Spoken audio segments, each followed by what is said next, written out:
हमनी के संस्कृति, हमनी के संस्कार सदा रहे हमनी के साथ। भारत के महान ग्रंथ और काव्य सब के संपूर्ण संकलन सब्सक्राइब करें तिलक।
कहीं पितामह, आप हमके काहे खातिर स्मरण कैले हैं? हे करुणा निधान, हम जीवन में जब भी उदास और निराश हो जाइला, कोनो धर्म संकट में पड़ जाइला, तो आपन माई गंगा के अचरा में जाके छिप जाइला। गंगा माई के दर्शन मात्र से ही हमार सग्र चिंता दूर हो जाला, हमके शांति मिल जाला। बाकी प्रभु आज पहला बार हमके ममता के छांव में भी शांति ना मिलल। प्रभु हमारी दशा देख के माई गंगा हमके आपके शरण में आवे के कहली। ऐसे प्रभु हम आपके प्रभुत्व के शरण में आइल हैं। हे पितामह, यह समय आपके मन ऐसन दोराहा पर ठाड़ है जहां से एगो रास्ता धर्म तो दूसर अधर्म की ओरी जाला। आपके आत्मा धर्म और कर्तव्य के घना जंगल में भटक रहा है। बाकी पितामह, आप तो महाज्ञानी हैं, धर्मज्ञ हैं। जे तरह आप आपन प्रतिज्ञा पूरा करे खातिर स्वयं आपन गुरुदेव परशुराम जी के संगे युद्ध कैले रही, वही तरह हस्तिनापुर और ओकर राज सिंहासन के रक्षा कैल भी आपके धर्म है, परम कर्तव्य है। ऐसे आप निसंकोच होके कौरवों के ओरी से युद्ध करके अपना धर्म के पालन करें, अपना कर्तव्य के निभाएं। प्रभु, हम यह कठिन कर्तव्य के निभावे के प्रयास जरूर करब। हम ही प्रयास जरूर करब प्रभु।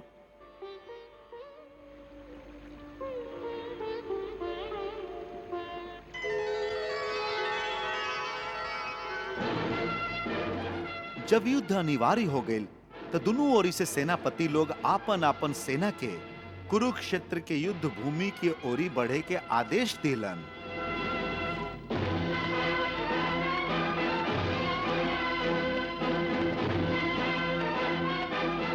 चलो सारथी।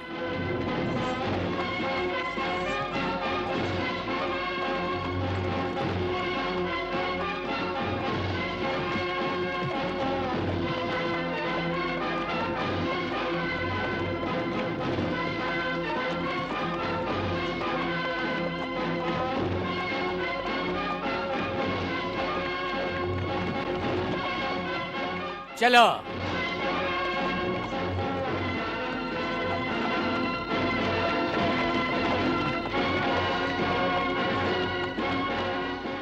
हम पितामह भीष्म कौरव सेनापति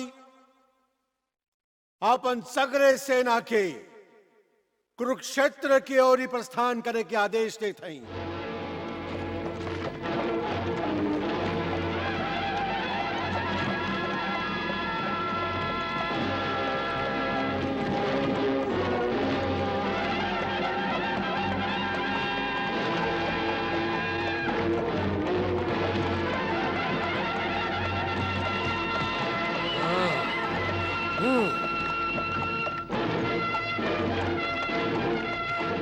ए महाभयंकर युद्ध के टाले के हर प्रयास विफल हो गई तो दोनों ओरी के सेना आखिर महाविनाश के ओरी बढ़े लागल।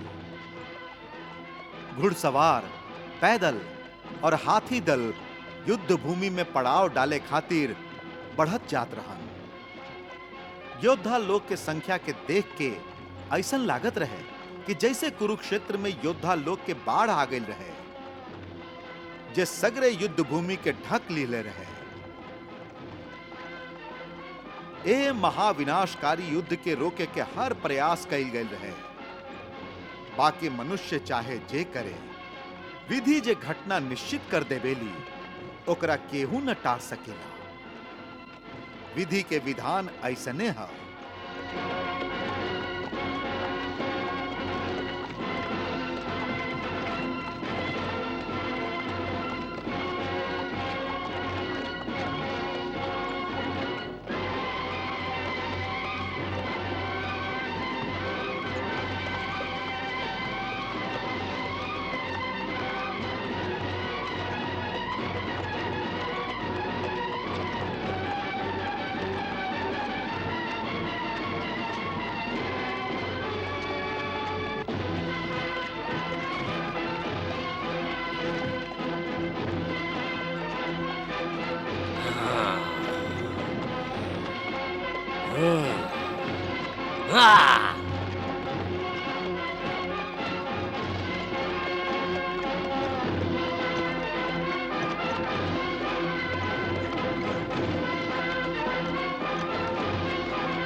कुरुक्षेत्र में जब सेना पड़ाव डाल देलस, शिविर लग गई, तो हर योद्धा उत्सुकता से युद्ध के नगाड़ा पर चोट पड़े के प्रतीक्षा करे लागल।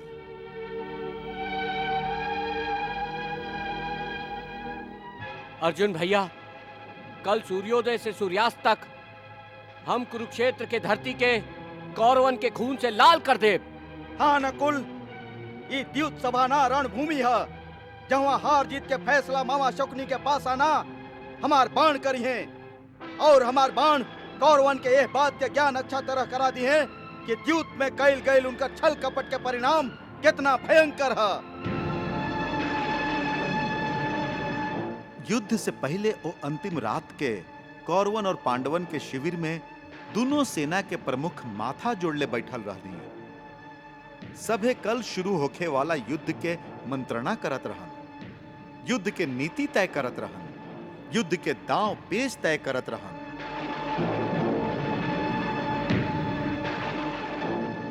ए भयानक और अंधियारी रात में बिजली कड़क कड़क के आवे वाला युद्ध के विनाश के घोषणा करके जैसे सबके डेराइल चाहत रहे।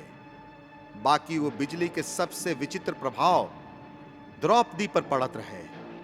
वो भयभीत होके के जगह पर हर्ष और उत्साह से प्रफुल्लित होत रही।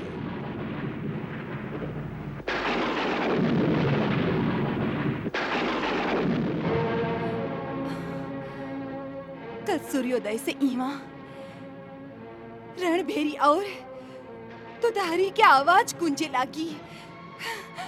तलवार के खनक, धनुष के टंकार और योद्धा लग के भयानक चीख सुनाई देई।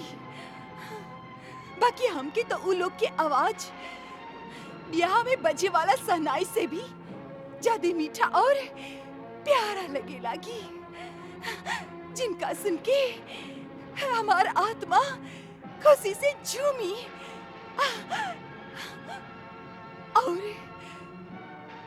और कल शुरू होके वाला युद्ध में दुष्ट दुशासन के खून से जब हम अपन बाल के धोब,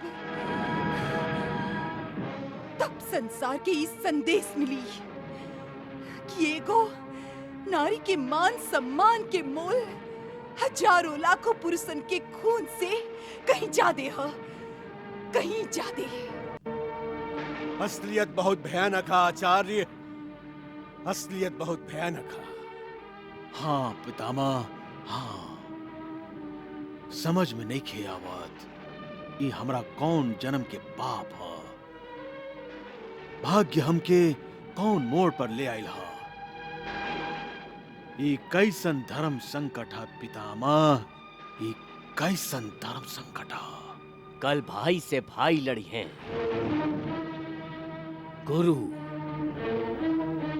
गुरु अपन शिष्य पर कमान तनी है और शिष्य अपन गुरु पर बाण छोड़ी हैं। आचार्य, हम अपन तलवार और बाण के प्रहार से पहाड़ के सीना तक चीर सकत हई, बाकी भाग्य के लिखल एगो पन्ना भी ना पलट सकेली। द्वारिकाधीश के जय होखे। कौरव सेनापति पितामह भीष्म शिविर में आवे के आज्ञा चाहत हई। वहां के आदर सहित अंदर लेके आवा। जे आज्ञा।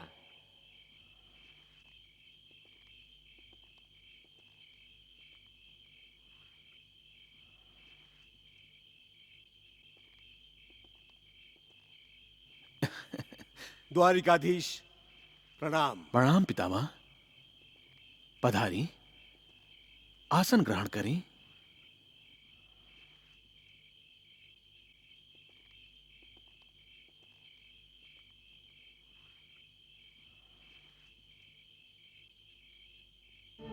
हमरा भाग्य में चैन से बैठल लिखल ही कहाँ है द्वारिकाधीश। ई बूढ़ पितामह हस्तिनापुर के प्रति अपन प्रतिज्ञा, अपन निष्ठा निभावत निभावत थक गई था। हमके का पता रहे कि अपन प्रतिज्ञा के धर्म निभावत निभावत अधर्म के साथ देके हमके धर्म के विरुद्ध लड़े के हुई। कृष्णा, अभी बूढ़ कांधा में हस्तिनापुर के दायित्व के भार उठावे की शक्ति ना रहल, शक्ति ना रहल कृष्णा। ना पितामह, आपके कंधा बूढ़ जरूर हो गई हा, बाकी शक्तिहीन ना। कौरवन के तेजस्वी कुल में दुर्योधन और दुशासन के दुष्ट कर्म से जे पाप इकट्ठा भइल हा, ओकर बोझ आपके खातिर त का धरती मैया खातिर भी भारी हा। जौन कुल में आप और महात्मा विदुर जैसन तपस्वियन के अपमान होके लागेला, द्रोणाचार्य और कृपाचार्य जैसन गुरु के अवहेलना होखेला, द्रौपदी जैसन पतिव्रता नारी के लाज के संगे खिलवाड़ कइल जाला, ओह कुल के नाश त आवश्यक हो जाला पितामह, आवश्यक हो जाला। हम यह विनाश से तब बचल चाहेली कृष्णा। हमार बूढ़ आंख यह विनाश के कैसे देख पाई? कहे से बचे के कौनो रास्ता हा? पितामह, पांडव लोग त अपना तरफ से शांति के अंतिम प्रयास करके देख लेलन, जकरा के विफल करके कौरव लोग निराशा के अंधकार के और बढ़ा देले बाड़न। फिर भी हमके ए निराशा के घोर अंधेरा में आशा के एगो किरण दिखाई दे रहा हा। आशा के किरण? हाँ पितामह, आपके जेठ भाई भगवान वेद व्यास ही आशा के ऊ एगो किरण है जे कुरु वंश के ऊपर छाइल विनाश के काली घटा के बीच चमक रहा है। यदि भगवान वेद व्यास महाराज धृतराष्ट्र से जाके मिले और उनका के समझावे तो हो सकेला ई महायुद्ध, ई महाविनाश रुक जाए। भाई जी, भगवान वेदव्यास?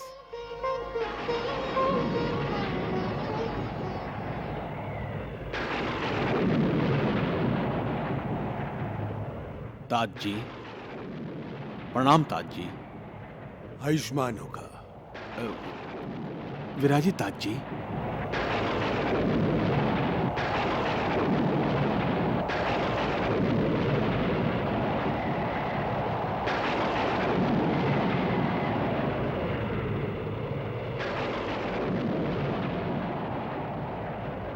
तात जी, ए भयानक तूफानी रात में आप अचानक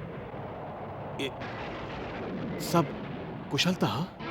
कुशल ही तो नहीं खे, कुशल ही तो नहीं खे महाराज धृतराष्ट्र। सगरे महासागर में प्रलय जैसन तूफान आइला, जेकर प्रलयकारी लहर के देख के साधारण मनुष्य के धड़कन बंद हो रहा था। कैलाश, मंदार, हिमगिरी आदि पर्वत से विचित्र और भयंकर आवाज सुनाई दे रहा था। तपस्वी लोग और ऋषि मुनि लोग के कहना है कि यह अशुभ संकेत था। अशुभ संकेत? हाँ, अशुभ संकेत। और यह अशुभ संकेत जे तुहार अंतर चक्षु देख के भी अनदेखा कर रहा था, वो हम तो के दिखावे आई नहीं।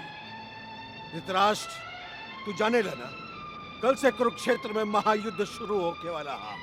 जानत है। और ये भी ना जाने ला कि युद्ध के कारण ये भूमि सैकड़ों राजा, हजारों योद्धा लोग के रक्तपान करी। भीषण संहार हुई धृतराष्ट्र, भीषण संहार हुई। धृतराष्ट्र, युद्ध से पहले की अंतिम रात था और यह गंभीर और भयानक रात के अंधेरा में बिजली कड़क कड़क के आवे वाला कल के महाविनाश के झलकी दिखावे की कोशिश कर रहा था। तात जी, अच्छा है कि हम अंधा हैं, अपना आंख से एह महाविनाश के देख भी ना सकीले और देखे के मनोबल भी नहीं के हमरा में। तो फिर तो ये महायुद्ध, ये महाविनाश के रोकला का है ना? काश हम रोक सकते।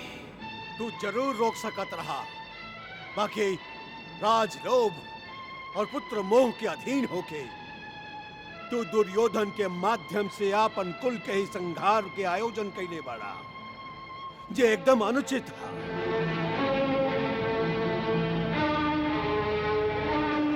हे नरेंद्र, अब हियो अधर्म के मार्ग त्याग के धर्म के मार्ग अपना सकेला, अपन बेटा सबके धर्म के मार्ग दिखा सकेला।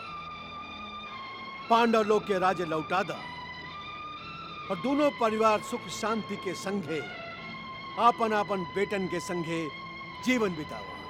हे तात, आप तो परम ज्ञानी हैं और हम एगो साधारण सा मनुष्य। हम नहीं चाहत कि हमरा हाथ से कोनो अधर्म गढ़े।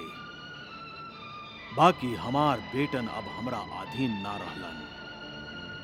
हम प्रारब्ध के कैसे बदल सकीले? हम ई युद्ध ना रोक सके। हमके क्षमा करे, हमके क्षमा करे।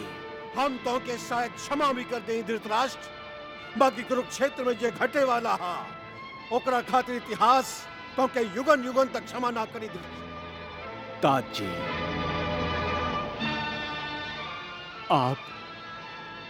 आप हमसे रुष्ट मत होई और हमारे को विनती सुनी।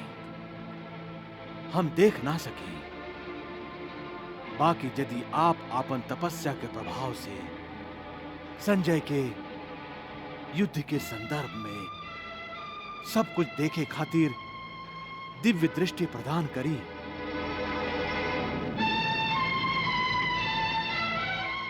तो हम युद्ध के हर घटना के वर्णन सुन तो सकत हैं। ठीक है, तू यदि चाह ये दिव्य दृष्टि हम तोहके भी प्रदान कर सकत हैं। ना तात जी, हमके ऐसा दिव्य दृष्टि ना चाहिए। काहे धृतराष्ट्र, सांच के सामना करे से डरा गईला? कैसे ना डराई तात जी, हम एगो राजा जरूर हैं, बाकी हमरा सीना में भी एगो पिता के दिल है। बाकी एगो स्वार्थी पिता के, ऐसे तो के स्वार्थ के दंड जरूर मिली। ठीक है, तो है महाविनाश के देखे के नहीं चाहत, परंतु ए महाविनाश के समाचार तो के घटना के हर पल मिलत रही। ऐसे तुहार इच्छा के अनुसार ये दिव्य दृष्टि तुहार मंत्री संजय के देत हई, जे तो के युद्ध भूमि के हर पल के समाचार देत रही। युद्ध के पीड़ा से तू एक पल भी मुक्त ना हो सकबा धृतराष्ट्र, एक पल भी ना। संजय, तू दिव्य दृष्टि ग्रहण करे खातिर तैयार हो जा। भगवान के जैसन इच्छा।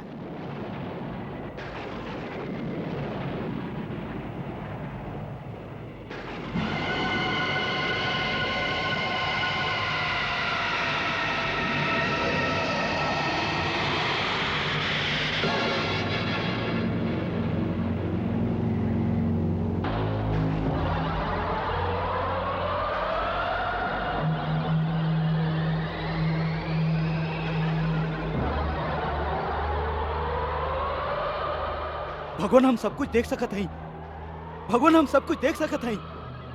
हमके सगरे कुरुक्षेत्र हमारा आँख के सामने दिखाई दे रहा है।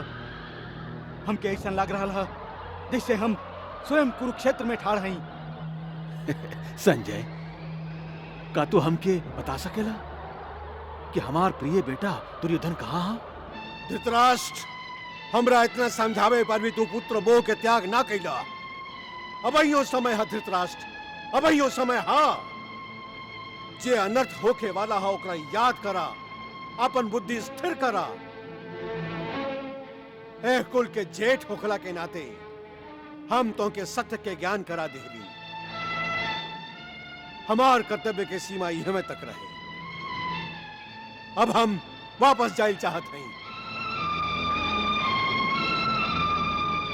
प्रणाम तात जी।